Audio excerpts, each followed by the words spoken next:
When Mike Tyson beat Frank Bruno in 1989, it was his first fight after he beat Michael Spinks to become the undisputed heavyweight king of the world.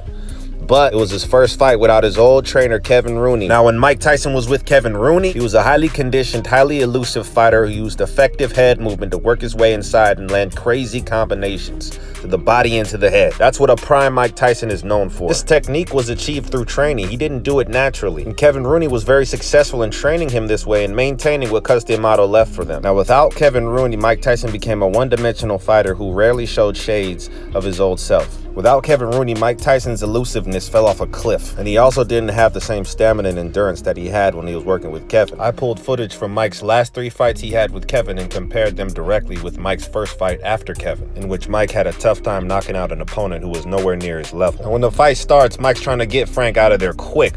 He jumped on him with flat-footed sloppy technique and ended up getting a knockdown early, but the fight was far from being over. Although Mike maintained a very vicious and ferocious mindset, the lack of conditioning and technique showed, often coming at Bruno with little to no head movement, attacking him in a straight line and throwing wild, predictable punches. Mike was fighting on a primitive level. He was basically just brawling. Crazy to think that the undisputed heavyweight king was making amateur mistakes directly after being crowned, in most people's eyes, the best fighter in the world. Luckily for Mike, he hit the genetic lottery. He had insane God-given athleticism to fall back on. Combine that with the utmost confidence in himself. Mike Tyson was still a big problem for most fighters. Right here is the first time we've ever seen Mike Tyson hurt. He gets hit with a right hook, left uppercut, left hook combination by Frank Bruno. Mike was trying to hold on while Frank was moving his hands, and he got caught as he tried to throw a left hook with no thought to moving his head before throwing. Mike reacted by throwing wild haymakers and trying to hold on as best he could. He had no success with those wild shots and made it through to the end of the round.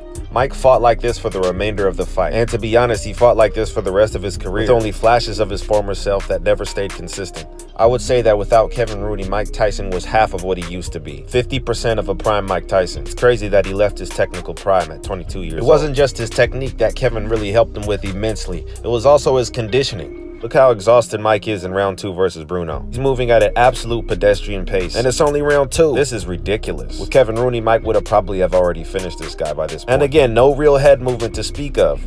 No real head movement. With Kevin stayed on his ass about that. Well, the purpose of the slip bag is to get the fighter moving his head, to get him in the habit of moving his head correctly. You have to try to be elusive. See, as long as the fighter's trying to be elusive, you're gonna be all right. That's what I emphasize. That's what we try to. That's what we got over everybody else. I'm on the heavy bag with Michael. I'm working on his form. And I tell him you're not moving enough because you gotta move at least 3 times.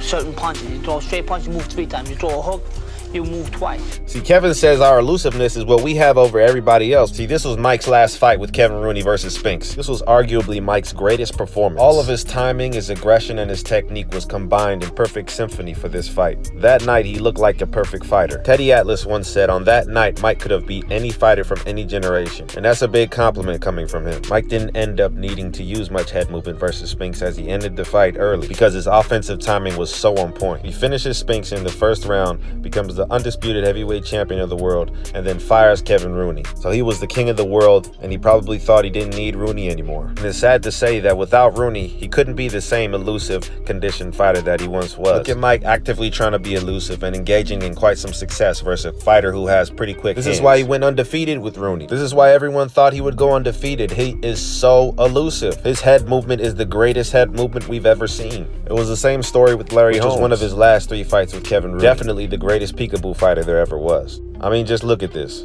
Absolutely ridiculous. The difference between this version of Mike Tyson and the version after Kevin Rooney is like looking at night and day. My opinion, Mike went the rest of his career at about 50% of what he could have been. The only person that I think could actually beat Mike in his technical prime would be Lennox Lewis. And obviously Muhammad Ali as well. Technically prime Mike Tyson died in '89. It's a shame. So that's all I got for y'all today. Like, comment, and subscribe for more. I'm Junior C's. I'm out.